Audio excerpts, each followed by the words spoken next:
اما چرا قیمت دلار تغییر می‌کند و چه عواملی در این نوسانات نقش دارند؟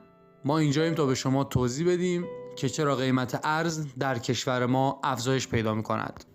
لطفاً تا انتهای ویدیو با ما همراه باشید. اولین عامل اصلی عرضه و تقاضا است. وقتی تقاضا برای دلار بیشتر می شود یا عرضه آن کاهش پیدا می کند، قیمت آن به سرعت افزایش می یابد. این وضعیت اغلب در زمانی رخ می دهد که افراد برای حفظ ارزش پول خود به خرید دلار روی می آورند.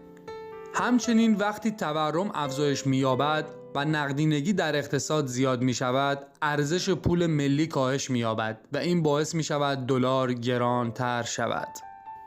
در این شرایط نهادهایی که مسئول مدیریت بازار ارز هستند نقش مهمی ایفا می کنند. این نهادها تلاش می کنند با سیاست‌های مختلف ارز کافی را به